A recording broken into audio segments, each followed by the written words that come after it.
Davey's drinking a beer. Everyone, look, Davey's drinking a beer. When am I not? Nice. We got DK back for another episode of the Marshall Street Podcast. Welcome. Davey's not happy with it so far. Anyway, how are we all? Very well. DK, how are you going? Yeah, I'm pretty good. A bit sick? Bit sick. Bit sick. After his little trip. Bit sick after his little trip. Davidson, how are you going over there in the corner? I feel pretty sick. I ate a whole Like jar a mad of pickles. dog or? I had a whole jar of pickles before work, so I don't feel great. Actually, Stu, I ate a whole bag of M&Ms. he tried to eat a whole bag of M&Ms in between What the have shops. you eaten a whole bag of, huh? We can't say that on air. Anyway, let's get down to business. I don't have it. Okay. So today we will be talking about why record in a recording studio as opposed to kind of doing it Doing it at home, learning your own way. And Who's going to kick us off? yeah, thoughts, Simon? Well, recording at home is fine. Like, it's nothing wrong with it. But, I mean, to me, there's nothing better than being in a studio, like, in terms of the vibe. Like, it's just a different vibe than when you're trying to be creative at home and your mum walks past or... Yeah. Like, it's just... It's so awkward. It's just really awkward, yeah. I hate when I'm not very good at like singing or writing lyrics or anything. But I've been teaching, though. Your singing is getting a little bit better. oh, thanks, mate. Yeah, you've given me a few hints, tips, like yeah. shut the fuck up. That was one. Vibrato was another one Okay, we're working on. Yep. Yep. Diaphragm. But when I did go to do it at home, What a fantastic word. Diaphragm.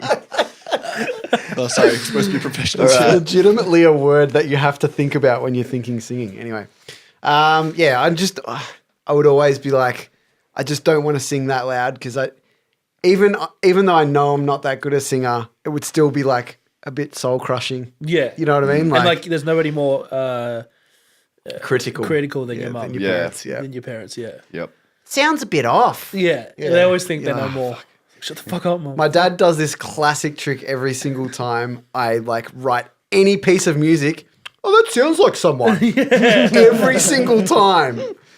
Oh God, it's painful. That's true. The vibe is actually, I didn't even think of the vibe when I started thinking about why would you go to a studio as opposed to home. The vibe is a big part. The vibes are massive. It's a huge part. Massive Even part. like looking back when we were recording like Zol and hip hop artists, it's like, not that any of our shit was fucking super gangster, but if you're trying to kind of get serious on the track or, there's some emotion in it and then you've got like your little brother and your fucking parents in the room next to you, it's like, it does, it changes the feel of you. And unless you kind of really feel and believe what you're saying, you're always going to pick up on that in the fucking vocal take. Yeah. You have to put passion behind singing and you have to, like playing guitar, whatever. Like you can play that as quiet as you want. You can chuck headphones in. But You can even realistically, get acoustic guitars as well, I believe. Really? Yeah. No Yep. way. Yep. That's wow. Mind blown. But like even like not many people would have sound treatment up at home. No. Like it's just not something that people. It's usually a mattress. The first sound treatment you do to a room is you put a fucking mattress on the Or wall. sheets. Yeah, curtains. Usually it's in their bedroom, so there's already a mattress in there. Yeah, or Yeah. the wardrobe. That was a good one. Just clear out the fucking t-shirts of the wardrobe, make a little space. There's your vocal booth. That's. I mean, it's a good vocal booth. Yeah. Yeah. Like it actually works. Smells like socks. Yeah. But, I mean, it's your once you closet. get past that. That's the biggest thing is yeah. it's your closet. Yeah, exactly. It's not a vocal booth. No, exactly. I think like obviously there's everyone's got to start somewhere. Yeah. Right? Of course, everyone that is starting music absolutely encouraged to do everything that you can to just record music at home, like 100%. But I think there's such a big difference when it comes to the actual, if you're recording a legitimate single, recording an EP, an album, anything like that.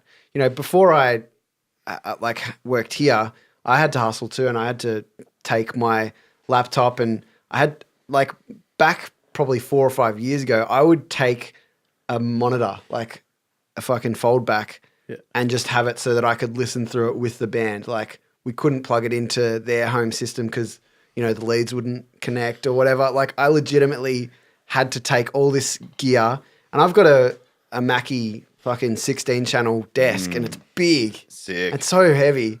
So taking that from my car into someone's house, Yep, setting it setting it all up. up, like it's just so much effort. But I had to do it, of course. Like, I wanted to record, and I wanted to record other bands, and I wanted to have that portable setup. That was as portable as I could get at the time. You got to hustle, but It's a clean setup too.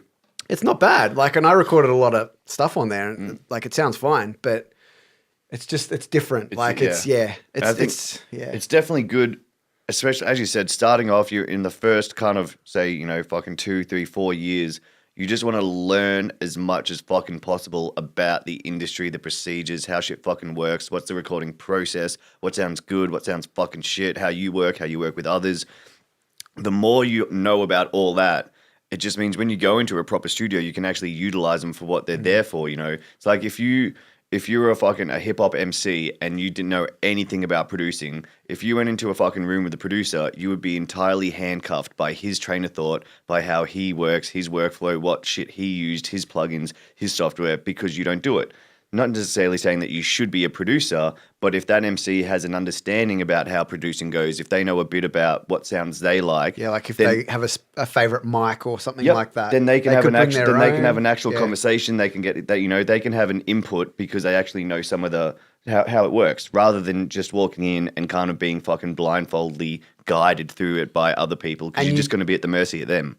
If you've never been in a studio, which probably I would say most, if you're looking at a majority thing, I would say the majority of musicians probably haven't recorded in a recording studio these days. Maybe. I mean, it I mean, depends. There's a lot in of terms of schools that offer younger that. people. Oh, yeah. I mean, you get cool schools and stuff like that. Yeah. Yeah. But even still, if you look at like a ratio wise, I would say Yeah, that not most many people people do. probably haven't gone Yeah. to a professional recording studio and recorded. So you also don't know how that should go in terms of like timeline and like whether the producer's working hard. Like, you just don't know any of that stuff. So like, it's kind of weird. You don't know what to expect, but there's only one way to learn. Yep. But if you do have that understanding of kind of the workflow and like, if you have done some home recording before, then you'll have some understanding of like, okay, I know that, I should do this before this, or, that comes next, and kind of what Just to being prepare able to yourself have for. a conversation and use the words that's used throughout the fucking industry. Like, I mean, there's always a cliche fucking ones like this is a really warm feeling and shit like that.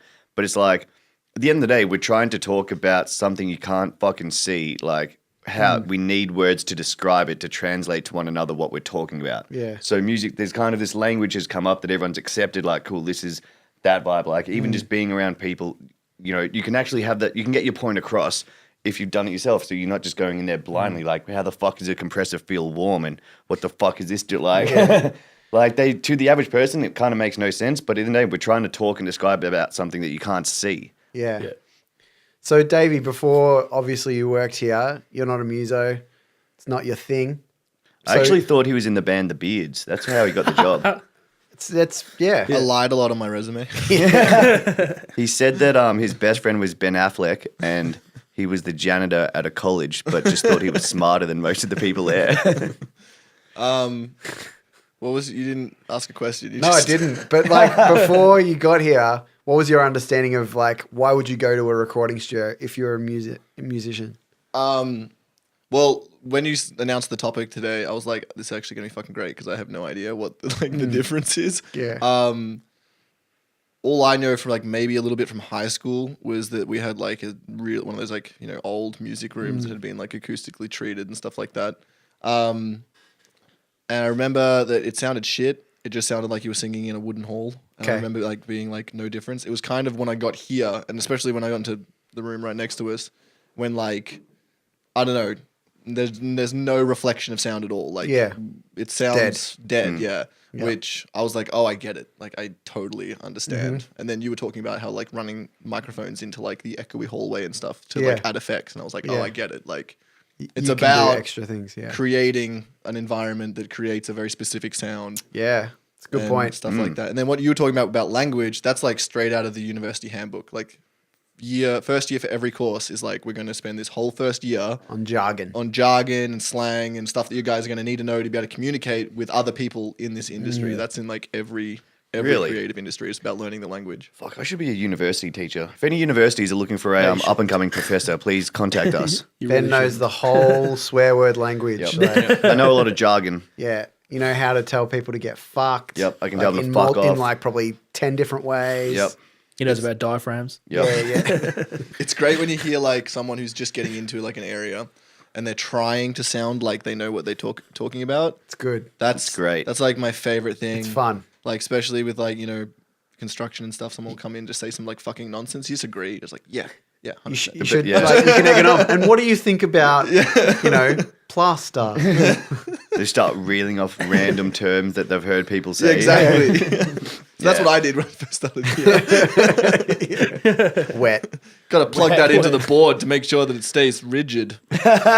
Your Right, guys? Your oscillators are too loud. Got to Bring make out sure the sync those MIDI. tubes are evacuated.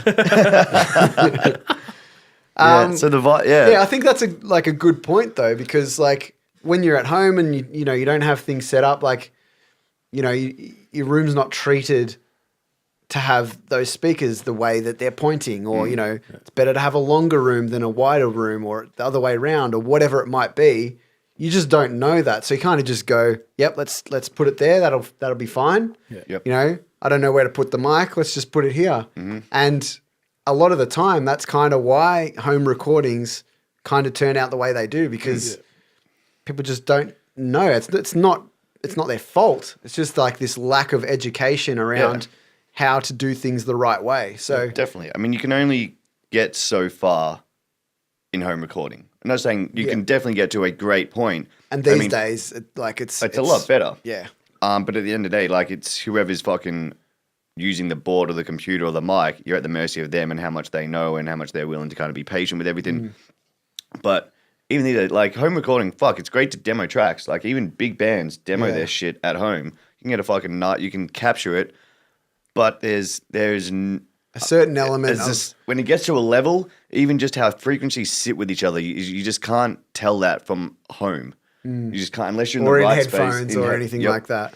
You've think got to be in the right room. The biggest plus, like, especially if you're a musician or an artist, there's nothing more than when you're in a studio, you have the 100% focus on your music. You don't have to worry about anything else but your music. Yep. And I think that's important because you're not your concentration isn't focused on everything. Yeah. it's Like focused you on might one thing. You might be like recording a track and you're in the zone, and then someone shouts out to you, "Do you want lunch?" Yeah. Like even something as simple as that can just take you out of that creative zone that you're in. Even Like- little things like, you got your guitar, you got to get up, change the amp, go back, press record. Yeah, just play. the workflow. Oh, fuck, I need to change the tone. Press stop, go back to your amp, Yeah. fix it up, Yeah. get up, press, like that's just Just fucking the fact annoying. that studios are set up to record that way, Correct, that yeah. your workflow is going to be a lot easier. You don't have to worry about the intermittent steps to get to recording. Yeah. You can worry about the actual recording. Yeah. And I know that there's a lot of music styles these days that have surprisingly gone towards the home studio recordings. Like surprisingly, a lot of like metal these days is recorded by people in their bedrooms because they can have like fucking Axe effects or whatever it is. You can program your drums and have it sound like other metal albums. And it's that super processed, like super processed, super. Everything's like too clean, too Yeah. crisp. But that's a style, and that's like passable these days. That's like almost an industry standard to a degree. Yeah. And I kind of find that that's kind of weird, and it, in my opinion, loses a lot of the authenticity of music. Like if you're creating music to be a specific vibe, and we've said this before, when you're angling your tunes to sound exactly like something else, then I feel like you should change your mindset. Yep. And definitely, I'm not what's the word I'm looking for? I'm not saying that way is wrong, because there's definitely there's a market for it, and obviously there's a lot of people that get famous by doing that And not way. only that, there's things you learn from taking There influences is, yeah. by bands, but I think definitely you're right. If you're trying to replicate bands that you look up to, your heroes, if you're trying to hold onto that so hard that you're replicating that in some sort of way, you just become a watered down version of. And I of find yourself. that a lot of people hear someone say something, someone reputable say something, like someone in a band that said, "Yeah, I just tracked out all my drums, I programmed it all into fucking whatever, Superior Drummer or something like that. I just tracked all that. I just put it out." They might have heard someone famous say that, and then all of a sudden, hundreds of other people just do it the same way, and then they all just sound like each other.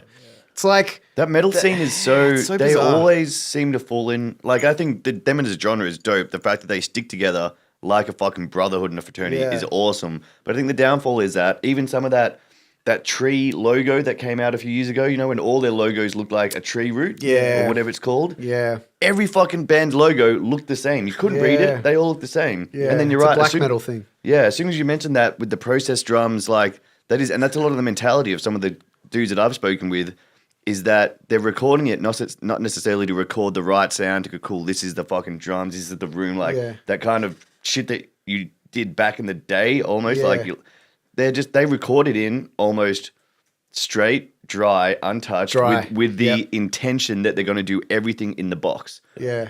And I think that's It's not real weird. It's a backwards way of thinking about recording. But I don't think they also challenge their own thoughts. Yeah.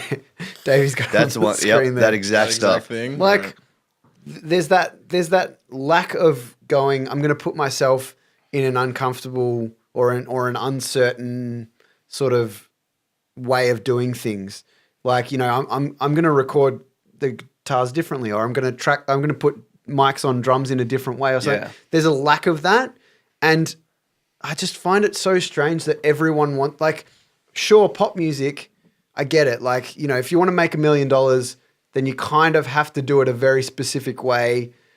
I mean, there's obvious exceptions to the rule, but generally speaking, if you want to make a fucking top There 40, is a pop formula. Yeah. there's a pop formula. As much as people don't say there's formulas there is. to 100%. But yeah, I feel like with music that comes from the heart, like it should always just be something that happens. Like, absolutely, people have influences. Like I have so many influences that I try to emulate. But at the end of the day, I want my song to sound like no one else's. Yeah. Yep.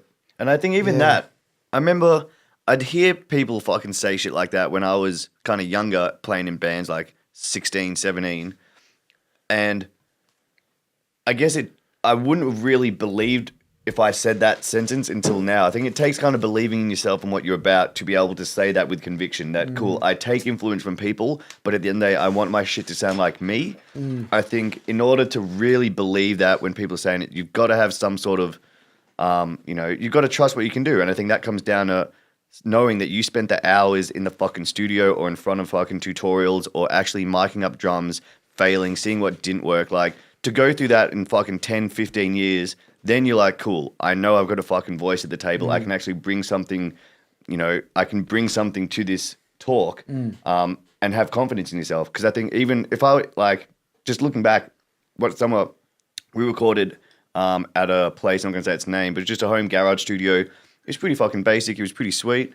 But it was very much like that. Like we were copying other bands. It came out sounding shit. But we just had no kind of Reference point. reference, and not that we hadn't done anything ourselves to kind of warrant us going, cool, we actually have a voice here. Yeah. Yeah. Because you always think someone else, you're like, oh, this guy should know it. He's done it. He should know it. Yeah, and I think one of the most, and I'm kind of getting off topic here, but I think one of the most, like the things that I value most about songwriting and production and stuff is when I can work with other people.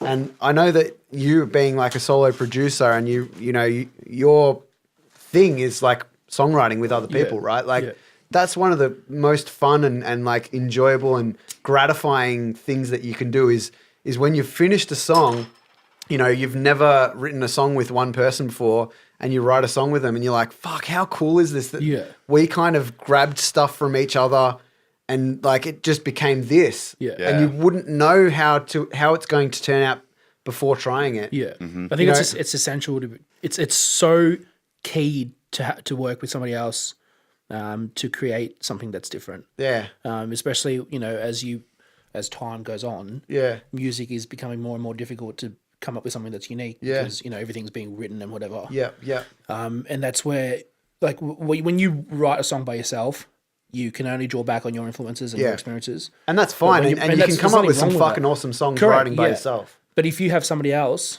you've got gonna twice. challenge you. Yeah, and they might say something that will spark something in your mind. Like, fuck, why didn't I think of that? Like, Right. that's cool. Let's do that. All right? It doesn't go like 1 + 1 = 2. It's more like it's like a multiplication of things. Yeah. Because when you're by yourself, like you said, you've got your influences, and you might go like, I want this song to sound like whoever. Yeah. And then you go, cool, I'm going to write it, and this is kind of where my brain's going. Someone else interjects with that. They go, oh, how about if we bring this other completely thing that I didn't think about, and I bring that to it, and you're like, fuck, I hadn't even thought about it. Let's try it. And it kind of bounces and it goes to a different pathway. So it's not like a 1 + 1 = 2. I don't know if that's the right analogy. No, Oh, totally. 100%. It makes sense. Yep. And But even it's just to as another comparison, sorry to cut you off there. It's kind of like editing videos. If there's people fucking listening who edit videos and aren't into music, me and Joel, when we'd edit, but like same how we fucking edit, Davey. Some person would jump in, take control, run it for like fucking 20 minutes, half an hour, and then just because of how that person edits and how you learned that program in your last fucking 10 years, however you've learned it, you get into your own ways. And then we just hot seat it. The other person would jump in, and you just get a fresh set of eyes, and you can see the first 5 moves they do. You're like, well, I wouldn't have done that, or I wouldn't have put that there.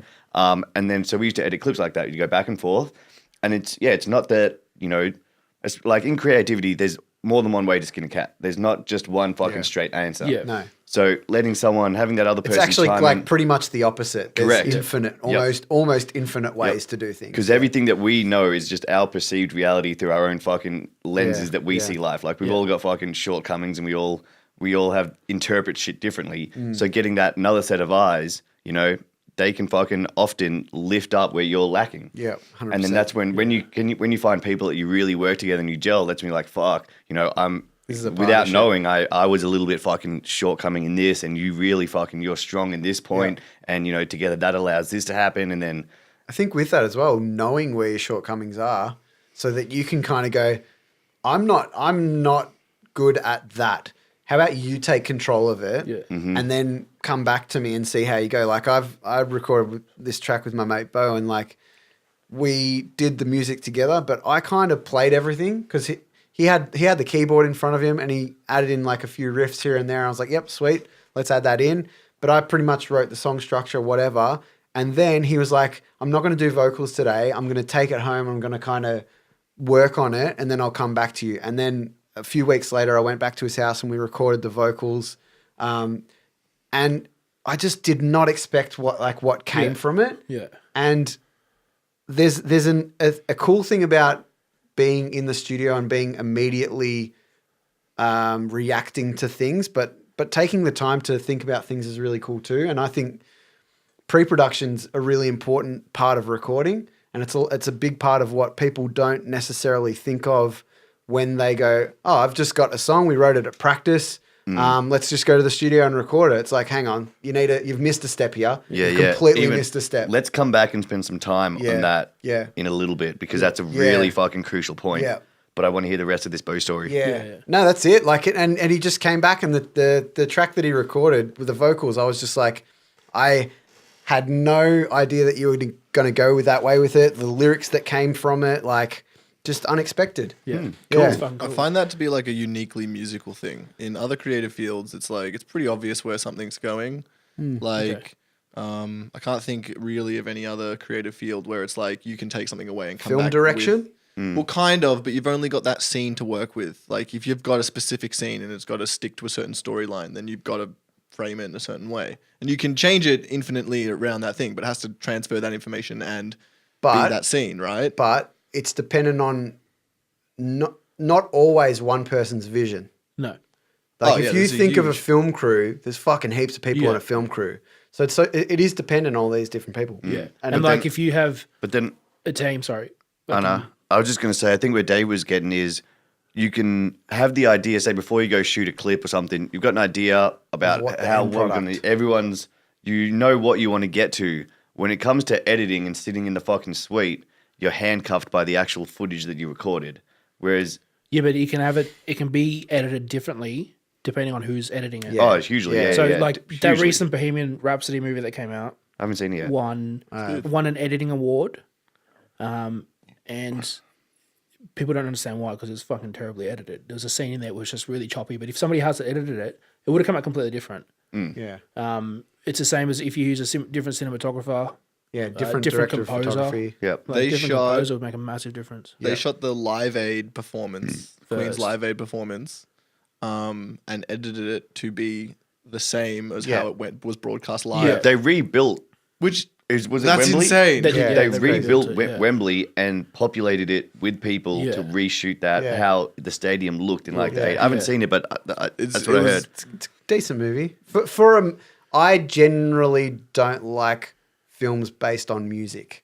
I just think that they always turn out a bit cheesy. Bit They kind of Hollywood fall and shitty. flat. Yeah. There's probably, in terms of like a percentage of like good versus shit, I would say probably 10 or 15% of music movies are good. Good, yeah. Especially if nah. it's Hollywood, because they generally follow the fall Hollywood flat. structure. Yeah, if you want to see, like, I go to the real things, like the real bios, real Yeah. stories. Yeah. yeah. Like even Yeah. the NWA one, I think I watched like fucking first 20 minutes or something. I was like, nah, just Yeah. don't do this. It's just a bit cheesy. Yeah, Just like- Motley like- Crue one did the same. I Yeah. watched 20 minutes. I was just like, this is just Yeah. fucking not happening. My like pretty much only exposure to like probably the closest you can get to real touring and real band life was riding in vans with boys. Oh yeah. It's Oh so yeah, sick. that's Fuck that's awesome. me. That's the It's so actual sick. band. 13-year-old Rockman. Actually, his I mind reckon- was blown. Yeah. Was that you or your brother's It DVD? was my brother's DVD. He let me watch it, and I Me was and just Rick like, stole that, I reckon. "This is the funniest shit."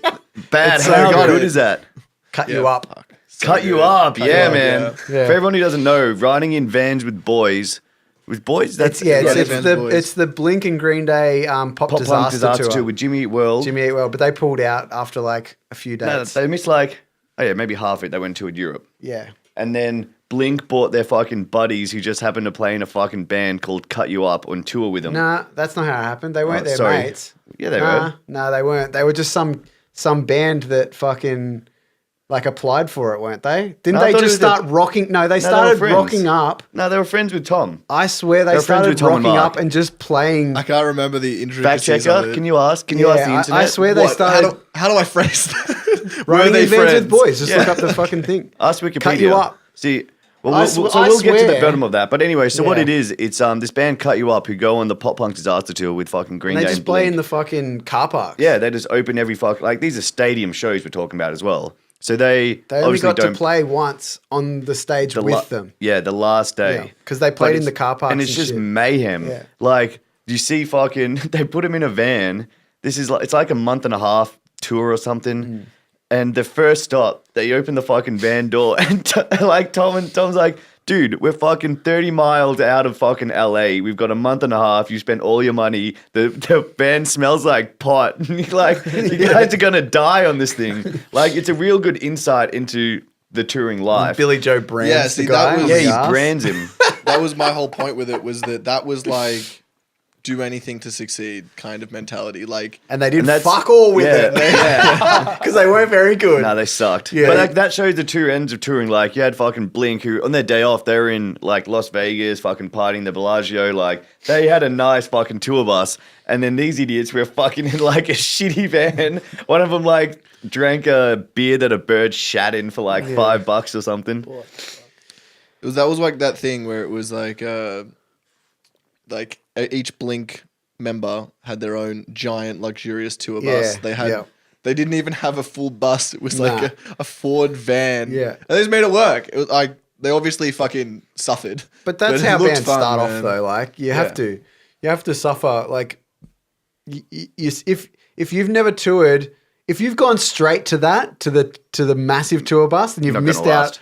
on a big part of what touring is. And you're not going to last. Like, Yeah. the quicker, and this is in any industry, the quicker you get to the top, the quicker you will fall. If you slog it out for 10 years Yeah. and then you fucking put out a hit or then you break to the top of that industry, Yep. you're gonna fucking have some more longevity there. You're gonna last because you know what it took to get there. Yeah. You put out one track and that shit goes fucking bananas, and then you're on a heater.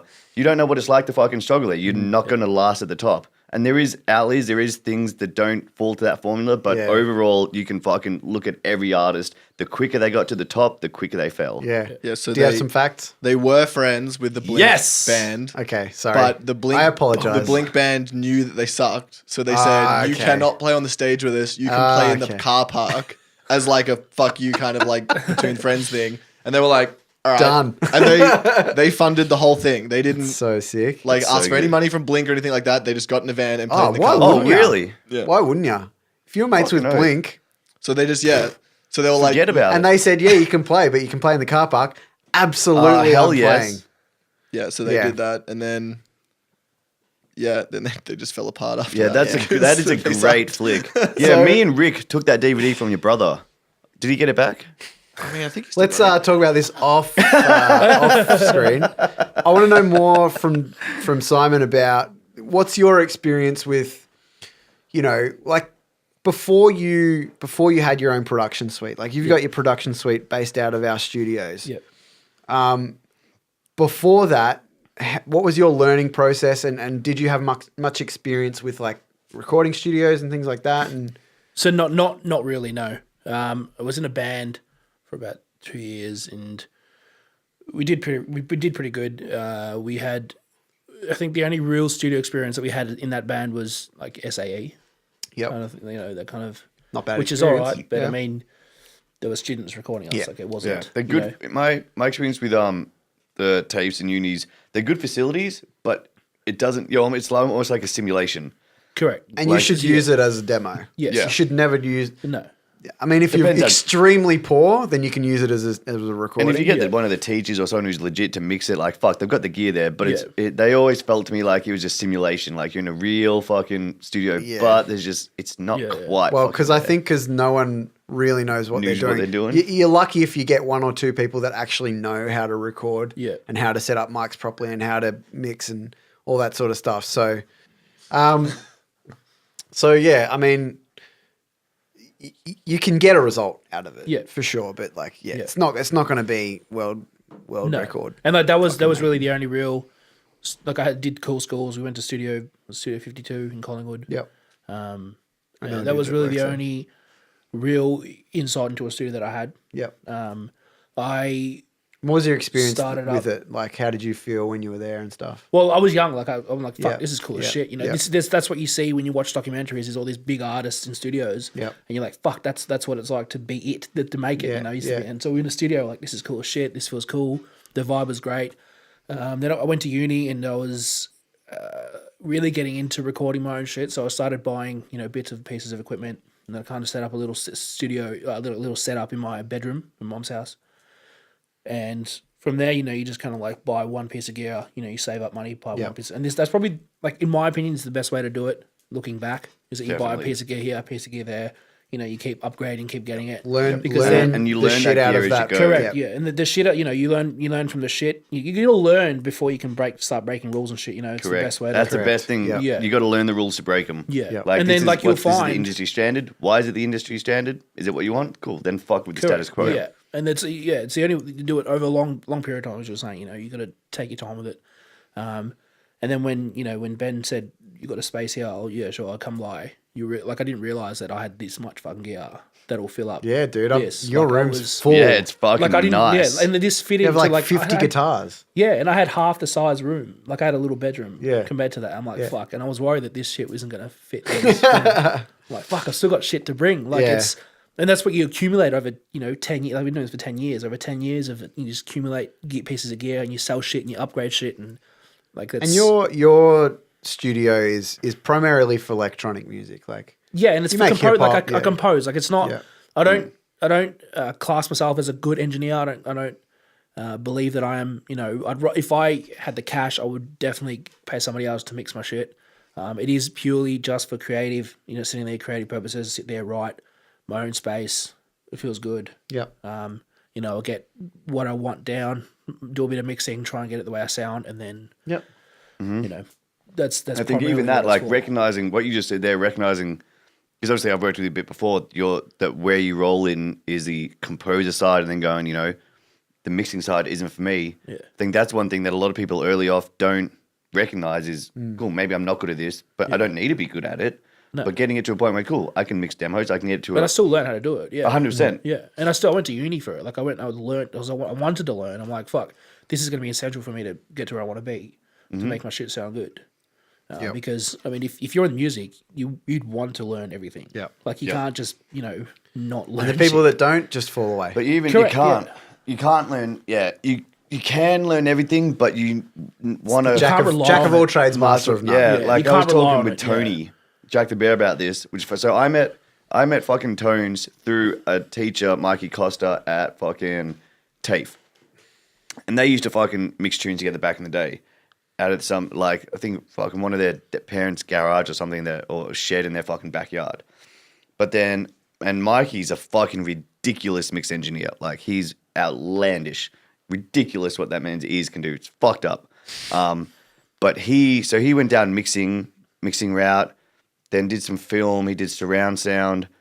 Basically like, learned all this, and he's fucking awesome at it. But in doing this, went down a whole heap of different avenues and didn't really get super recognized for his fucking main thing, which at the end of the day, I believe was mixing. Whereas fucking Tones just went, nah, fuck this. I'm not going to mix. I don't know how to fuck with these cunts. I'm just going to be a mastering engineer. Yeah. And at the time, like 30 years ago, it wasn't as well known a thing to be just a fucking an exclusive mastering engineer. Yep.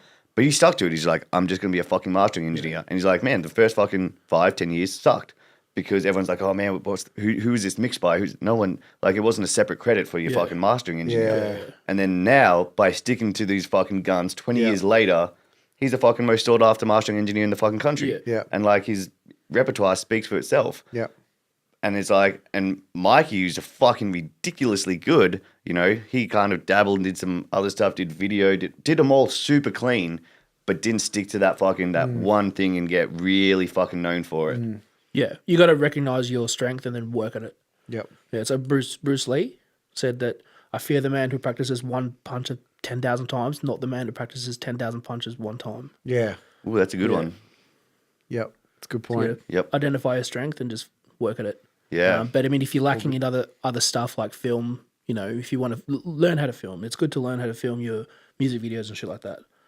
Oh, yeah. It's good to, dabble into Definitely. mixing, mastering, whatever. It's like 100%. you And said, it's get an good understanding of it. Have an So understanding. that when you go to a professional, Yep. You know what you're You talking know about. what you're Correct. doing. Yeah. Correct. You're not going to Because get fucked you don't over. want to just be handcuffed and at the mercy of them. Because you don't know who's in the fucking room. No.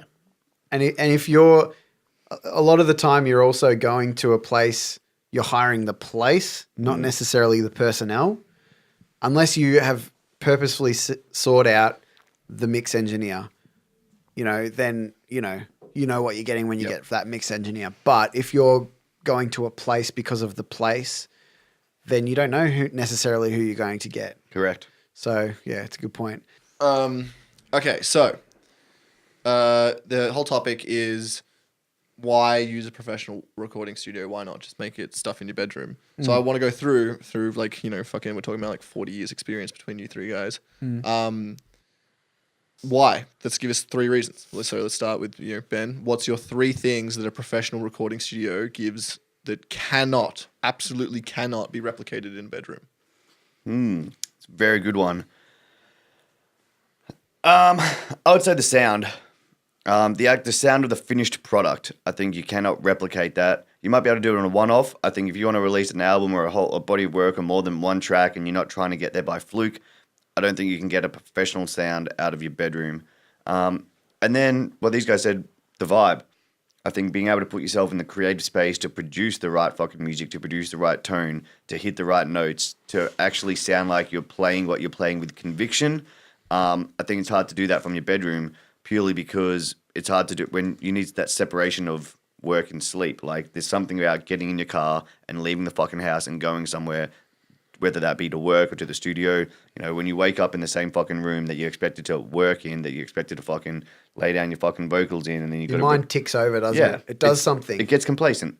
So I think the separation is one of the biggest things. Stu? The vibe is probably the biggest point for me. And just the feeling of being in a studio, having the personnel around you, and if you're here with a band, it just feels special. And I think that translates in the music that you produce. Also, if you're someone that's willing to work with other people, having that back and forth and having trust in the person who is engineering you or, producing you is a really big deal for me. I think like when I have the ability to have someone else produce me with my songwriting and whatever, I value it because it's like I would have never thought about the things that they did. So that's probably a big thing. Yeah, I mean, I agree with that one. Having someone in the room who isn't directly emotionally related to your music to be able to be there with some good constructive criticism and ideas to bring to the table is fucking huge. Yeah. I mean, access to gear is a big thing because, when you're at a home studio, you might have one mic. I like to DI guitars, but there's nothing fucking better than miking up a guitar amp. Like, seriously. And if you can crank the fucking guitar amp as loud as you want in the studio and just get like some nasty feedback. Like all these little things that sound like not a big deal, it just feels different when you listen back. You're like, I can feel something about that. Like if you hear this massive drum sound that you can tell was recorded in like a nice room, you can just tell. It's just different. Like if someone's recording a drums that they've set up in like with like 4 shitty mics that they had at home, it'll sound like crap. I'm telling you, like you'll be able to tell. So they're big things for me. I mean, for me, I think the biggest thing for me that some studios have, not all studios, is the experience and the knowledge that the people working there can provide for you. Is that it usually is a case by case thing when recording with a band or musician or artist because everyone's different. Is that it's not, you don't have to sit there looking at YouTube and trying to work shit out yourself. Is that the experience and knowledge that some studios come with is fucking key to bring your shit to another level.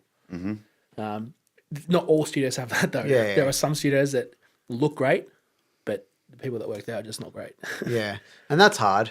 But I would say with that is try and listen to their body of work before you go make sure there. you do your research. Don't make a bad decision just going, oh, that looks fucking just cool. because Let's they're go cheap doesn't mean they're good. Like and you people, get when you you're pay young, you make decisions like that because you don't know. No. But if there's any young people listening, like seriously, do some research. Like look into the bands that people have worked with, and just try and figure out if they're right for you. Like, what do you reckon? It's a big deal. What's the price range that people should like? Because I know that there are some studios that charge fuck all, and you do get what you pay for. Like, what in your opinion, Stu and Ben, maybe is what is a good? I mean, it is difficult, but I don't know. I don't think that's a set answer. Yeah, I think you can't put an price it's a on it question that until people you ask me a lot. Is that until you what's know a what good you price? want, until you know what you want out of it. Like, it's kind of like fucking. You get what you pay for. If you pay for fucking Macca's, you're gonna get Macca's from somewhere. Yeah. And again, if you're looking at demo tracks, then fuck sweet, they don't need to be that polished, If you've got a fucking body of work that you think is going to be a hit, that you might have some backing behind it, and you need a really super fucking clean single, and then that's going to tie in with a video clip that's coming with it. It's like, fuck, that one track might be better to invest some more fucking cash into it if you've got the rest of the project hinging on it. So it might be wiser to fucking... Cool, go make sure that this is through the right fucking gear with the right engineer at the fucking board to get the result that you want. Yeah. And I can talk on my experience when I was younger in one of the bands that I was in. We went to one of the studios in the city and, well, not the city, it was St Kilda, I think. And, we spent a lot of money. It was like a lot of our money. Like we were all younger. I think we were all like 20, 21 or something like that. And, none of us had that much money to spend. But we saved our money and we were like, okay, let's go to a studio. And we picked it on a whim. We didn't really look into it. We just kind of saw it and went, yep, that looks like a professional recording studio. And when we got there, the engineers that they gave us, they were like 2 dudes that had literally just started working there. And like we never heard of them. And they kind of didn't really know what they were doing. And they weren't producers and shit like that. It's like, so... It was fun. Like we had a fucking great time, but they didn't bring anything to the table, and neither did the studio. Really, what we got out of that was like a clean sounding record. Yeah. It didn't suit us. But I think back then the difference is we didn't have the access to information the way we do now. So these days there should be no excuse to finding the right person to work with. And that shouldn't just mean one person either.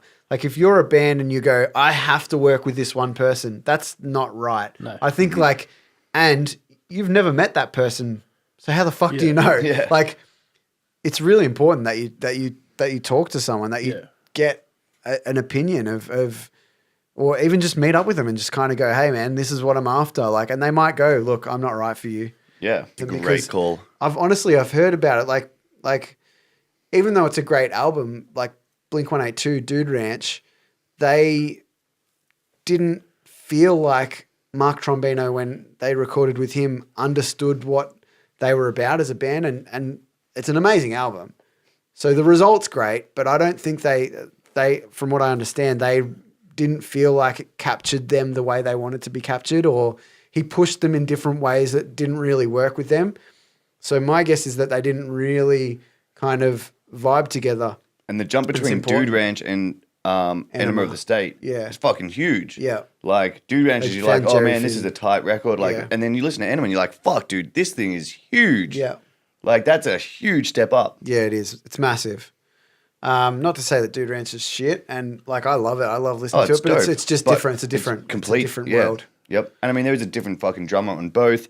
But that being said, you listen to the tracks and you're like, wow, this sounds like they synced up. Like, Yeah. fucking, this was got feeling it good. right, Yeah, yeah. yeah. This was the one they got right. Yeah. And even what Donkeyman mentioned just before, the workflow, I think that's a huge one that goes under the radar. Just being able to actually get down to fucking business, whether that's recording, songwriting, whatever it is, being able to actually do that craft and not worry about, okay, fuck, I've got to plug this in because I've got to unplug the fucking, the mixer so we can have the fucking internet modem, or I've got this lamp goes in there. Like, all the shitty little setup things, just alleviating them, meaning that your workflow is fucking tight. You don't have to worry about shit that you shouldn't be fucking Correct. worrying about. You Makes can a actually huge get down to difference. what you should be doing. And those things themselves might only take a few seconds to do, but it's that it takes you away from being creative. Yeah, And it takes definitely. you away from I mean, it focusing. adds up. Like it adds up. Hugely. Like, It's like mixing. makes When a you're massive mixing a track, you look at you're not going to make a track from shit to good in one press. No. You improve it 1%, 1% on 1%, and it adds up. Yeah. It builds. Yeah. It's the same sort of difference between working in the studio. All those little things make it a very different 8-hour day in a proper studio Yeah, than 100%. 8 hours in your bedroom. Yep. Because 8 hours in your bedroom, you're going to get sidetracked. You're going to have people walking through, interrupting You'll you. have someone coming on Facebook. If your friend calls you, you could be available because you're at home. Yeah. Like, if you're dedicated to the craft, when you're in the studio, you'll turn your phone off. yeah. And you won't allow yourself to get distracted by things, I'm a big thing as well about the whole narrative of a song, of how it was created. So I feel like it's super cool when, someone's like, oh, where'd you do this? Oh, I did it at fucking a studio. It's Yeah. like, oh, that's cool as fuck. People, it legitimizes it. Like, it's just, people just like, Yeah. fuck, that's That's a cool. great point. It just changes their mentality. Whereas if you say, oh, I did it in my bedroom, they already go into it thinking, oh, it's going to be a shitty bedroom recording. Yep. But if you say it was done at a studio, I forked out a fuck. Yeah, I have to listen to this and find out how it sounds. In a way. Yeah. Yeah.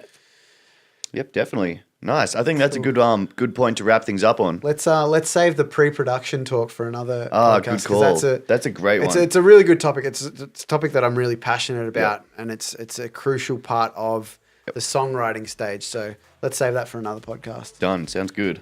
All right, Simon, thanks for joining us again. All right, Thank sounds you. good to me. Davey, I didn't spill beer on anything this time. Nice. all right, cheers.